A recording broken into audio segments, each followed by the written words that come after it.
Hello guys, good afternoon. Welcome sa pinaka-first nating moto vlog. Hopefully masundan pa to. So for today's video, we're at Tacloban. Nasa Tacloban tayo ngayon and pupunta tayong Giwan. So Giwan is mga 160-170 kilometers away. So baka mga 3.5 hours tayo papunta doon. And hindi to first time na pumunta tayo doon, no? Pero this would be the first time na mag-isa ko pupunta na nakamotor. And we'll be checking out a new hotel as well. And I'm going to show you that. Pakita natin yon. And along the way din papakita natin yung mga sites and kung ano rin yung mga pwede nating puntahan sa Giwan, just in case taga Tacloban kayo or sa mga kalapit na bayan and you're thinking about going to Giwan, makita nyo na kung ano yung mga pwedeng gawin natin doon. This is ito yung pinaka first motovlog natin kasi ito rin yung pinaka first na motor natin. Mukhang mababasa tayo for today's video. Gusto ko yung ulan kasi hindi mainit. Kahit alam ko medyo delikado siya, pero hindi mainit. Na-enjoy ko yun, lalo na pag may music. Chill ride lang. Ang problema is mag-overnight kasi tayo dun sa Giwan and wala tayong dalang pamalit na pants.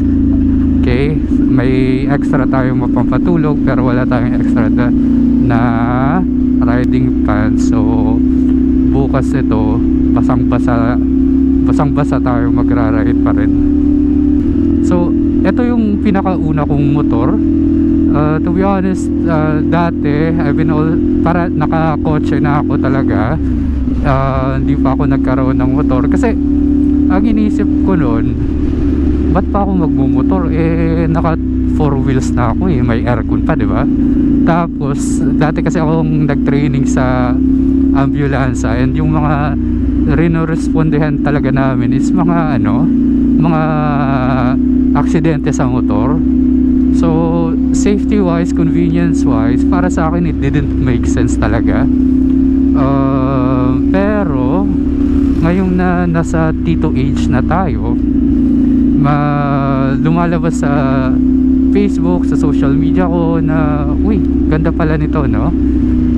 Naiinggit ako sa nakikita ko mga videos, like nakikita ko yung sense of freedom nila sa pagbumotor. So alam mo yun, sinabi ko sa sarili ko, sige, try natin. Pag hindi magustuhan, edi benta natin yung motor. And I've been riding for mga 2 months pa lang naman. Kung nakikita nyo yung odo ko, nasa 2,000 kilometers pa lang. So bagong bago talaga. And before this, wala akong masyadong experience. Dumiretso agad ako sa big bike. Kaya okay naman. Para kasi siyang para siyang kung nagbabike ka, hindi mo na talaga makakalimutan. Konting adjustment lang, konting familiarization, and nakapag-adjust din naman ako. Yung motor natin is NK450. Nag-start agad tayo sa big bike. So bakit NK450? Kasi ito yung pinakamurang nakita ko. And so far, tuwang-tuwa naman ako sa kanya. Kahit China bike siya, yung kotse ko, China car din yan di naman ako nagsisi doon, wala naman akong issue. So I guess okay lang.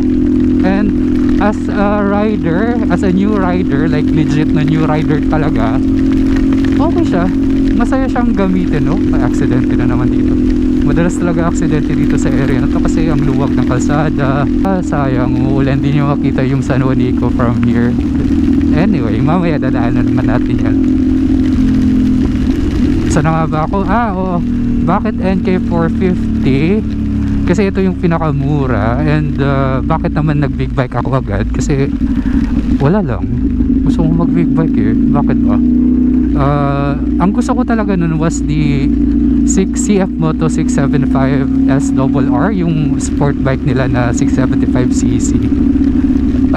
Ang presyo niya was I think 450,000 or 460,000. kalimutan ko na, basta somewhere around that. Yun talaga yung gusto ko, and malapit ko na sanang bilhin yun, kaso napag-isip-isip ko, unang-una bagong rider pa lang ako, so ini-expect ko talaga na mataas ang chance na sumemplang ako. Kung isemplang ko yung kalahating milyon na motor, masakit yun sa bulsa, nakakaiyak. At pangalawa, new rider din ako, sport bike yun, baka magkaroon ako ng bad experience kasi marami akong naririnig na masakit daw talaga sa likod ang sport bike pag matagalan. So I thought, sige, naked muna tayo. Sakto, pagdaan ko ng kasa, naka-display to. And yun na, nung nakita ko to, sabi ko, eto na, nasa 262,000 ata to, 262 plus yung LTO and registration, another 5k, so 267 lahat ng gastos ko sa pagbili ng motor. So medyo may kabigatan din, pero at least pag matumba ko to, hindi ako masyadong iyak sa damages, so okay lang. Kumbaga ito yung motor na pagpraktisan natin, okay? Dito tayo matututo ng skills. And true enough, buti nga lang natumba na to twice. Pero wala namang masyadong damage kasi may mga sliders na siya nung natumba. Slow maneuvers lang naman. Isang issue ko sa pagmumotor sa ulan is yung fogging. Nagfa-fog yung visor ng helmet ko. Pero ngayon mukhang wala. Kanina linagyan ko siya ng anti-fog na sticker lang, hindi yung sa pin lock, kasi yun lang yung nakita ko. Mukhang gumagana naman, hindi naman nagfa-fog sa loob. Sama lang muna kayo sa akin, itutour ko na lang kayo since mag-isa lang naman tayo. May mga tropa naman tayo na pwedeng isama sana, pero may mga times talaga, and I'm sure may mga iba dyan na makaka-relate na gusto mo lang talaga mapag-isa. Ako in particular, kung may problema ako, tahimik mas gusto kong mag-isa lang ako para nakapag-isip ako ng maayos. Put pa rin ako sa pag-git-git. So yung natin, yung galawan ko pang 4 wheels pa rin, bago pa lang so medyo takot pa. Tapos umuulan, takot pa rin ako mag-slide. So takbong pogi lang tayo, hindi tayo nagmamadali. Pero medyo late na tayo mukhang makaka-rating tayo dun pa sundown na but anyway, okay lang, wala naman tayong meeting dun. Pagdating natin dun talagang magpapahinga lang ako. Ang purpose talaga nito is hindi yung destination, kundi the journey.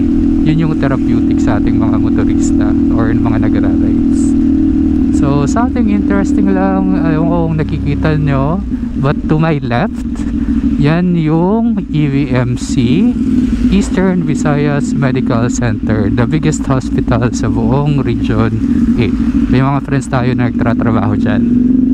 Okay, so lahat ng mga complicated cases na pasyente dito dinadala. Okay, so parating punuan siya. Yun yung so walang parking sa loob. But yeah, magagaling naman yung mga doktor dyan. And public hospital, so talagang maraming tao parati. Oops, lalim mag-signal naman kayo. Wait lang po. Okay, we are here at San Juanico Bridge. We are now going to cross from Leyte and we are going to Samar. Okay, kasi nasa Samar ang Giwan. Okay, and along the way may mga papakita rin ako sa inyo mga sites and kung ano yung mga pwedeng gawin doon. So welcome. Ito po ang San Juanico Bridge. This is 2.2 kilometers long. If taga dito po kayo or bumibisita, it's best na bumisita kayo dito around 5:30 AM sunrise, kasi maganda po dito pag sunrise. And yung kabilang island na yon is already the island of Samar. Laking tulong talaga ng target fixation na skill no? So parang kahit hindi ko na masyado isipin yung skills, although conscious tayo, pero kasi kung saan ka nakatingin, talagang mag-automatic yung katawan mo, i-lead ka dun wala basta na ako hanggang brick, yung medyas ko, yung sapatos ko, wala, basang-basa na. Ito rin pala, sa mga recommended ko, Kaluwayan. May pool din sila, may beach, may kayaking. Maganda din dyan, peaceful. Medyo may kamahalan lang din. Tulad sa Marabot is, yung ride pa lang, may view ka na. Okay? Lalo na pag ganito, wala kang masyadong kasabay, na-enjoy mo. Ngayon medyo konting miserable lang tayo dahil basang-basa tayo. Pero ano, overall, masaya naman ako. Balita ko yung NK, wala daw talaga, masakit daw sa apit sa OVR o sa backride. But wala naman tayong backride kasi yung Jawa Bells natin takot sa motor, so huwag natin pilitin, mag-isa lang tayo. Okay na rin yun, parang me time na rin to. Kakatuwa eh, no? May nagpapabomba pa rin sa atin kahit naka-inline 2 lang tayo. Dati inis na inis ako sa ingay ng motor nung hindi pa ako nagmumotor. Ngayon ginagawa ko na rin siya. So yun lang guys, sa mga fellow na nagmumotor din, hindi lahat ma-appreciate yung ingay ng motor natin. Okay, so ano lang, alalay lang, lulugar kung saan magpobomba. Hindi ako takot matumba, natatakot akong mapahiya pag matumba. Kasi naka full gear tayo, yung ingay ng motor natin, big bike, tas natutumpa, diba? Kakakahiya. Na-appreciate ko kapag may kasama, lalong lalo na kung ano, same CC kayo at same level of experience, yung tipong nagsasabay talaga kayo. Masaya siya. Na-experience ko yun for the first time 2 weeks ago o 1 week ago ata, hindi ko alam. 2 weeks ago. Masaya pag ano, may kasabay ko. Pero may times din na ganito, nag-enjoy ka rin naman na yung tipong ano, kahit mag-isa ka, walang pressure. Alam mo yun, kasi wala kang hinahabol, di mo inisip na baka mamaya yung kasama mo nababagalan sa'yo o nabibilisan. Pwede kang tumigil anytime kung napapagod ka. So yeah, kaya ngayon napag-isipan natin mag-isa lang muna para kontrolado natin yung oras, wala tayong ibang iniisip.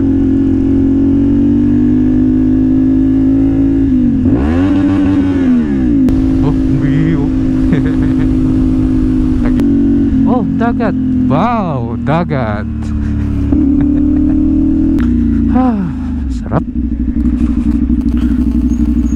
Ang sarap ni Maneng.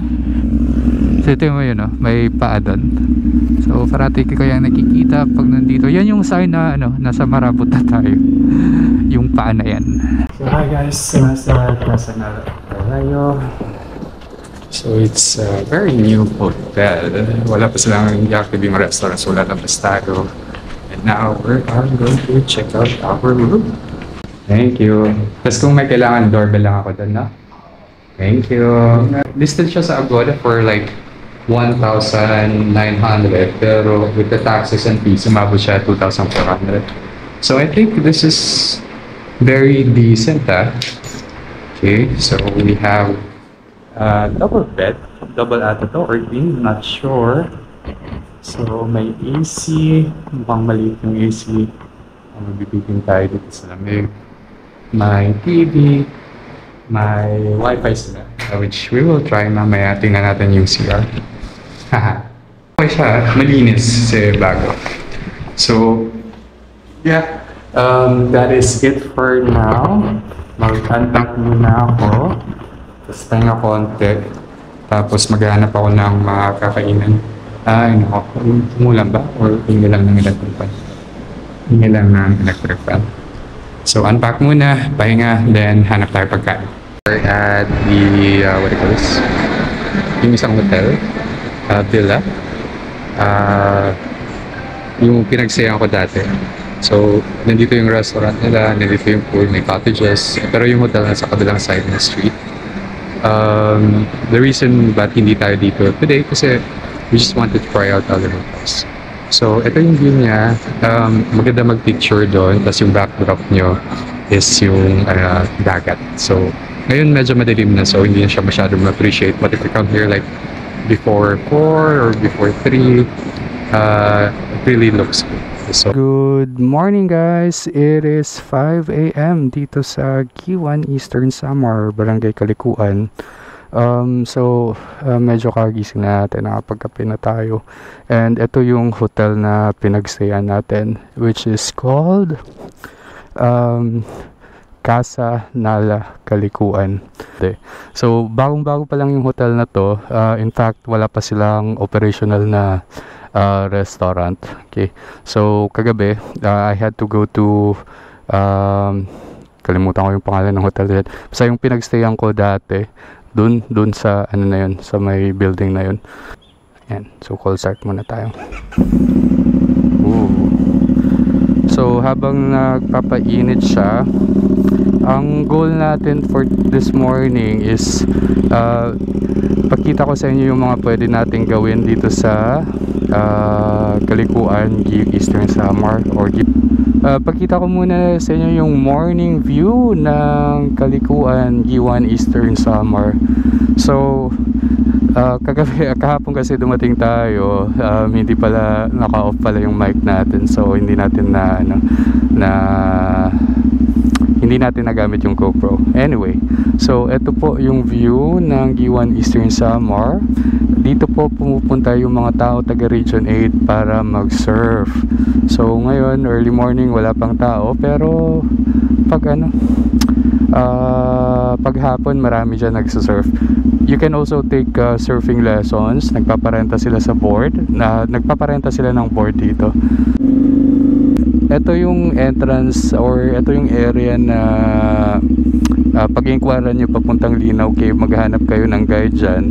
So ang experience ng Linaw Cave, may trek muna kayo siguro mga 10 minutes or even less than that ata.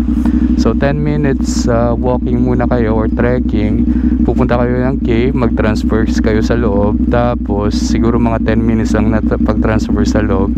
Pagdating nyo sa loob, may doon, pool, cave pool, natural pool, so pwede kayong maligo doon. And yeah, so and after that, balik ulit kayo dito 10 to 15 minutes. So hindi na tayo pupunta doon, nakapunta na tayo doon dati. So pinakita ko lang sa inyo kung saan kayo pupunta if you are interested. So mga lang siya, walang 5 minutes, 3 minutes lang ata doon from the beach. So malapit na tayo, mag-cross lang tayo ng bridge, and malapit na tayo sa Sulangan Church. Ito yung medyo nakakahiya sa mga big bike, bibiyakang ganitong oras sa ganitong medyo closed neighborhood. So ang ingay talaga niya. Ito yung Sulangan Church. Maraming tao pumupunta dito para magpa-blessing ng sasakyan, para magdasal, para board exam. Hindi ako pumunta dito ng board exam ko, pero pumunta ako dito nung after ng birthday ko para magpasalamat. So dinadayo talaga to dito. Tapos doon, blessingan ng mga motor, blessingan ng mga sasakyan. So marami talagang pumupunta dito para magpa-blessing. So yun lang guys, alis na tayo dito kasi masyadong maingay yung motor natin. Hindi, bisita lang. Thank you. So kung magpa-blessing kayo, punta kayo sa loob, i-park nyo motor doon, punta kayo sa loob, magbigay kayo ng donation, kahit ilan lang naman. And may mass ata dito, dalawa sa morning, starting at 6 a.m. tsaka 8 a.m. ata yung next. So mamaya puno yan dyan ng motor and mga sasakyan nagpapa-blessing. So ito yung sa loob ng church. So one thing na na-appreciate ko dito sa Sulangan, yung last na punta ko dito, is yung mga presyo ng pagkain, yung souvenirs nila. Hindi sila tourist price Like nakakain kami for siguro 70 pesos a meal dito. Simpleng pagkain lang, pero usually for mga places like this na dinadayo ng mga turista, ina-expect mo na kahit papano may konting overprice sila Pero dito hindi pati sa mga souvenirs, tama yung presyo nila, hindi sila nag-overprice. So balik tayo ngayon dun sa Kalikuan. Madadaan natin yung mga hotel para alam nyo kung saan kayo pwede mag-check-in. Isa-isa natin yung mga along the highway. So yung pinagstayan natin, bago lang, which is Casa Nala. Price niya, yung standard is 2,500 for now kasi bago lang. Yung next natin is Kalikuan Villa ata, kalimutan ko pangalan, basta ito. So ito yung restaurant nila, pero nandito yung mga rooms sila. May dalawa silang pool. Dito rin tayo kumain kagabi. This is budget friendly lang din to, mga nasa 2,000 plus lang din, 2,500. Kalikuan Villas, tama nga. So ayan yung loob, maganda yung view dito. Sa loob may mga din, may mga villa, may mga cottages, tas maganda yung view dyan sa loob. So kung naghahanap kayo ng budget friendly option, so Casa Nala and Kalikuan Villas, nasa 2,000 to 3,000 range lang, depende sa type ng room syempre.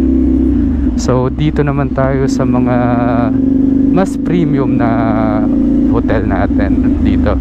So this one is, I think, Balay Pacifico here. So nakapag-stay tayo dito 2-3 years ago ata, that one. So medyo may kamahalan to.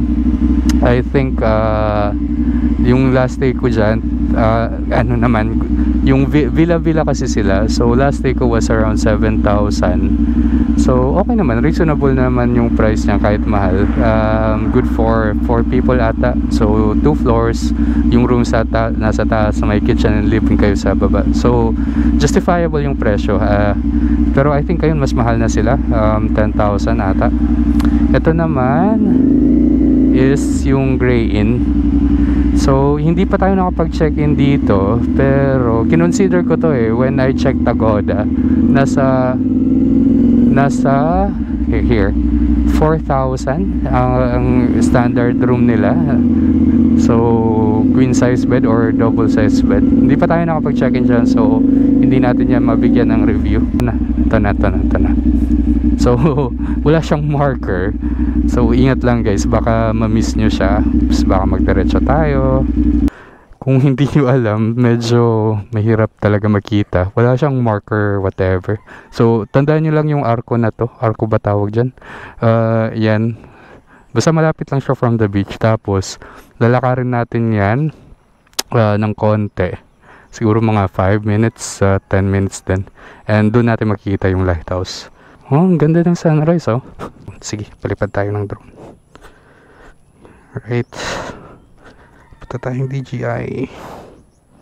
Paswang din natin si DJI Neo. Pwede naman siyang gamitin ng walang controller, pero experience ko kasi minsan nagsasarili siya, or minsan hindi siya makasunod. So kapag ganun, kinokontrol ko na siya para bumalik sa akin. Follow, anong settings natin? Medium, high. Sige, medium is good. High. Right. 3, 2, 1. There. So susunod lang siya. Check natin. Okay, sunod ka. Yun, sumusunod naman siya. Tama ba itong pinupuntahan ko? Left or right? Ikaw na ba si Mr. Right? Here we go. Left na ata. Check natin. Neo, mamaya ka na. We are, guys. Nandito na tayo sa lighthouse. Careful lang tayo. So this is the lighthouse. And ito ang entire beach ng Kalikuan. So may cove doon, ewan ko kung may naliligo doon. So eto, so we can go there para magpa-picture, pero medyo scared of heights na tayo. So pero sige, para sa inyo, ako yung magpapaka superhero. So, delikado talaga. Pag mahulog ka dito, talagang wala na, game over. So, dahan-dahan lang tayo. Pero yeah, ang ganda dito. Ang ganda ng view dito. Worth it ang takot natin. So, tingnan mo, haba ng beach. Puros rocky lang siya. So, yun lang guys for this trip's vlog. Salamat sa pagsama sa akin. So, again, nasa Giwan Eastern Samar tayo. It's definitely worth the check. So, pwede kayong mag-church dun sa Sulangan. Pwede nyo pa-blessing yung sasakyan nyo. On a side trip, pwede na rin kayong matuto mag-surf dito. And pwede nyo puntahan yung Linaw Cave. And lastly, definitely magpa-picture kayo dito. So yeah, I would say yung solo ride natin was definitely worth it. I enjoyed the ride and I look forward sa pag-ride ko back to Tacloban, which is another 3.5 hours. Thank you for watching my vlog, and until our next ride, you guys take care. Ingat. Bye!